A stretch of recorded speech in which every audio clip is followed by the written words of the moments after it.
Bueno, continuamos aquí en Abriendo la Mañana y en este momento vamos a hablar de justicia. Vamos a ver cómo está la justicia en medio de esta pandemia y en este momento recibimos al abogado José Rafael Ariza. ¿Cómo está usted, doctor? Bien, bien, bien, Dari. ¿Y tú? Muy bien, excelente. Estamos en confinamiento involuntario, ¿verdad? Sí, claro, claro. Doctor, hemos querido hablar con usted a propósito de que ciertamente uno de los derechos que se afectan en medio de la declaratoria de emergencia es el derecho al libre, a la libertad y el tema de las prisiones también se pudieran manejar en medio de todo esto. Y una disposición que había tomado la Procuraduría General de la República, el Procurador General de la República, que aquellos condenados que serían los 60 años de edad o que estuvieran padeciendo de alguna enfermedad, se les pudiera variar la prisión por prisión domiciliaria, pero hemos visto como que no ha habido como mucho interés o no se ha escuchado como que se esté ejecutando este tipo de procedimientos. ¿Cómo va eso, doctor? Bien. ¿Tú quieres que empecemos por el final, por lo último que tú dijiste o por el principio? Como usted se sienta más cómodo. No, da igual, cualquiera de los temas. Bueno, vamos a empezar por el final.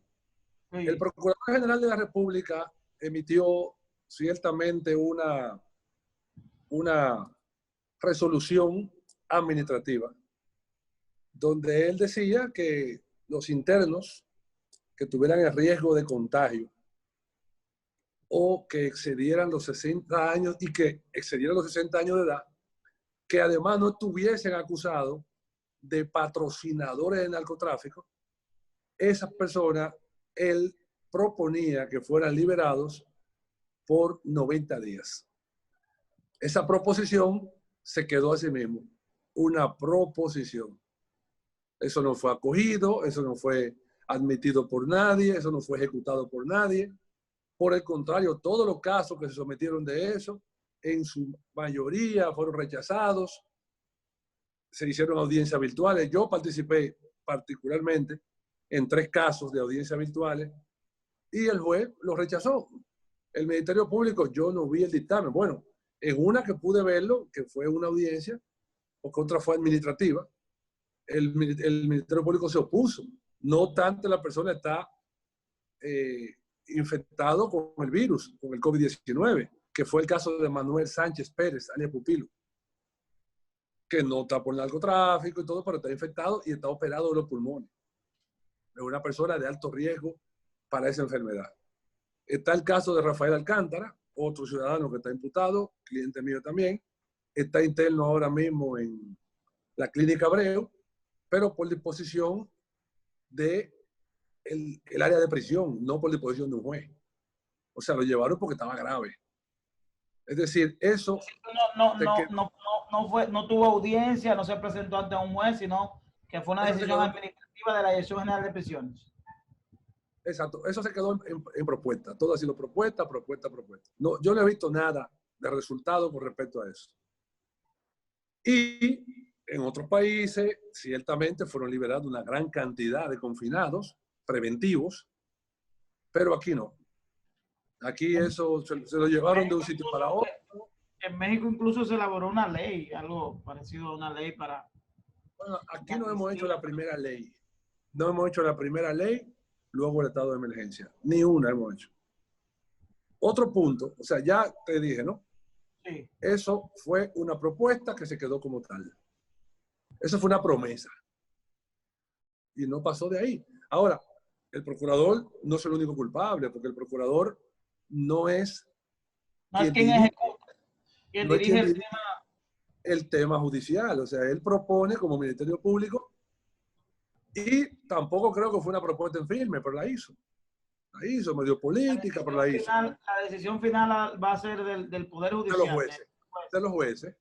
Entonces, el Consejo del Poder Judicial no emitió ninguna posición al respecto. Solamente dijo, se suspenden todas las audiencias en todo el territorio nacional y se habilita de manera virtual, mediante un procedimiento para conocer las medidas de coerción y los amparos, o sea, las violaciones de carácter constitucional que tengan que ver con el área penal. Solamente. O sea, el juez de la instrucción, el juez de atención permanente, si hay un detenido, se lo presenta por un caso flagrante, como fuera una investigación, él lo conoce, le dice una medida de coerción y ya. Todos los que están presos preventivos, que tenían audiencia fijada, audiencias preliminares, tenían revisiones de medida de coerción, todo eso se quedó paralizado, como si fuera, no sé si tú recuerdas un juego que jugaba uno cuando jovencito, que le decían, agente, y te quedaba así, como, sí, puede mover, exacto, se quedaron en agente. Todos los procesos penales están agentes. Pero eso es legal, no hay que tomar algún tipo de disposición. ¿El Poder Ejecutivo puede tomarse esas atribuciones? Aquí voy, no, fue una decisión del Consejo del Poder Judicial la paralización de las audiencias por el tema de que pueden infectarse, los usuarios, etcétera, etcétera, se paralizó. Está todo paralizado ahora. Incluso paralizó los plazos, o sea, tú sabes que es justicia, los plazos se vencen y son graves.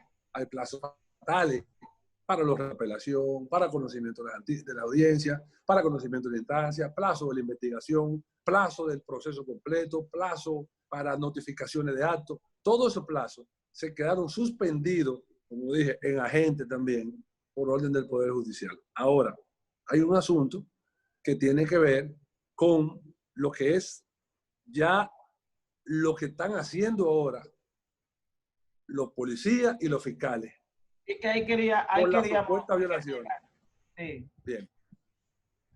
En abril 4, en mi cuenta de Twitter, yo puse un Twitter y dije que era total y absolutamente ilegal apresar personas, ponerle multas, ponerle de que limpiar plaza, trabajo público y todo eso, de manera administrativa sin que lo decidiera un juez. Ese Twitter que yo puse produjo 50,000 interacciones, 50,000 opiniones. De esas 50,000 interacciones, yo te puedo decir que quizás 45,000 eran diciendo que deberían meterlo preso, que deberían matarlo a golpe, que esos son criminales, que salen a la calle, que violan el toque de queda, que infectan a todo el mundo. Y yo decía, quizás tienen razón, pero no hay una ley creada hoy, todavía no la hay, que diga que se pueden apresar, que diga que se pueden apresar a esa gente. Entonces decía, no, porque eso es un... que lo merezcan o no. Claro. No, pero que eso es un estado de emergencia. El estado de emergencia establece que las autoridades competentes tienen que cumplir con la ley que esté vigente. No pueden ignorarla. Lo dice el mismo estado. En el artículo 266, el punto 2 y el punto 4 establece eso. Sí, sí, que claro. las autoridades no pueden violar la ley. No pueden. Ahora, otra cosa más. ¿Y quién ha dicho que un fiscal puede cobrar y que 2,000 pesos por multa si en ninguna ley lo prevé? Y ahí acabo de ver yo un recibo en Cotuí de un fiscal que le dice que Yeuri Pérez paga 2,000 pesos, la fiscalía lo recibió por haber violado el toque de queda. Y ese robo, ese disparate, ese abuso de ese fiscal, el que pudiera caer preso por eso es ese fiscal, porque quien está pagando quizás no sabe de leyes, pero es un fiscal que tiene que saber que tiene que haber una ley. Y eso tiene que decidirlo un juez. Y yo decía desde aquel tiempo, lo repito, bueno, hoy veo que unos profesores universitarios se han sumado a las voces, unos abogados, de lo que yo dije aquella vez. Y ahora yo me sumo a ellos, por supuesto, porque yo mantengo lo que dije. Eso tenía el Congreso que legislar inmediatamente.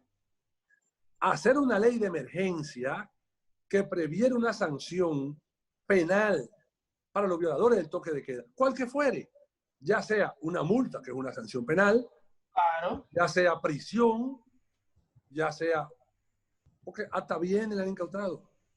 Yo vi claro. que le quitaron el motor. Se pudiera hacer una ley paralela que se establezca que el violador del toque de queda, de la disposición de toque de queda, se le imponga una sanción sin que lo vea un juez. No, no. Por supuesto, quien pone la sanción es el juez. Pero el juez la pone después que hay una ley. Porque hay un principio constitucional que está, Claro. que está en los primeros 25 artículos, en el artículo 5. Nule, oye, nule pena sine ley. Si no hay una ley, no hay pena. Claro. No le pueden poner una pena a nadie si no hay una ley. Entonces, se crea la ley y la ley prevé cuál es la pena. Una vez hay una ley, se prevé la pena, el juez ve cuando le llevan al imputado, al detenido. Vamos a tener audiencias, convocar audiencias prácticamente diario con la cantidad de gente que se está apresando aquí. Bueno, pero hay audiencia diario como quiera. Si hay 20, va a haber 30, va a haber 50. El juez verá las que pueda. Y si no, se harán 3 turnos de jueces, porque son virtuales. De manera virtual. Claro, el juez lo va a ver de su casa. Vamos a ver qué fue lo que pasó con este hombre. Ah, este violó el toque de queda. Lo agarramos flagrante en tal sitio. Testigo. ¿Quiénes son los testigos? Fulano de tal, fulano de tal. El acta de arresto. ¿Dónde está el acta? Aquí está el acta. ¿Lo llenaron? Sí. Déjenme verla. Una foto. Papel de cuaderno. Sí, déjenme una foto. Bien. ¿A qué hora? Dice ahí 6 de la tarde. Bien. ¿Quién la levantó esa acta? Ah, el policía actuante que había. Está bien. ¿Qué se le ocupó? ¿Algo ilegal? No, solamente eso. Ah, bueno, la ley nueva que votó el Congreso ahora por este estado de emergencia dice que le tocan 2 meses de prisión. Entonces, 2 meses preso para tal sitio. Ya. O sea, preventivo o lo que sea, o una multa de 5,000 pesos. Hasta que no la pague, no sale. El tema de la prisión, doctor, no sería incongruente partiendo de que ciertamente se está buscando el descongestionamiento de las cárceles, entonces llevar más personas para la cárcel no sería un problema. Ahí voy. Yo digo prisión, pero no existe ley, es una propuesta. Sí, claro. Sería el legislador que en su momento diría, no, nosotros entendemos que lo que procede es una multa. Y esa multa equivale a 5,000 pesos. Si no lo paga, entonces queda detenido. Y en vez de mandarlo a una cárcel donde hay infectados, lo mandaremos a una cárcel nueva, que esté en Mano Guayabo, con unos menores, o lo mandaremos a tal sitio, o donde sea. Pero ahí tiene una multa. Y si no la paga, va preso. Doctor, finalmente, ¿cómo usted valora el comportamiento de los policías actuantes en medio de este tema? Los policías y militares que están haciendo cumplir el tema de la violación al toque de queda. ¿Tienen una actuación correcta? ¿Se pueden, aquellas personas que son maltratadas, pueden recurrir ante un juez por violación de algún tipo de derecho? Claro, todo lo que está haciendo la policía es ilegal. Y todos, absolutamente todos pueden ser sometidos por lo que están haciendo. Sin desmeritar su buena intención, el interés. Ahora, ¿cómo puede ellos decir que la ley los proteja si la ley no puede proteger una ilegalidad? Pues tú no puedes pedir a la ley que protege algo que es ilegal. Entonces, esos policías están actuando de manera ilegal, en complicidad con los fiscales que están apoyando ese tipo de acción. Porque el fiscal es el supervisor. El fiscal es quien supervisa las actuaciones de los policías. Los fiscales son los que tienen que decir, no. Eso no procede. Hasta que no haya una ley, no podemos llevar a ese ciudadano preso. Sin embargo, hasta golpizas le han dado, de todo, se ha visto de todo. Y aquellos policías que hemos visto que ingresan a domicilios, por ejemplo, que entran a viviendas, que apresan a personas dentro de sus hogares, ¿cómo se tipifica?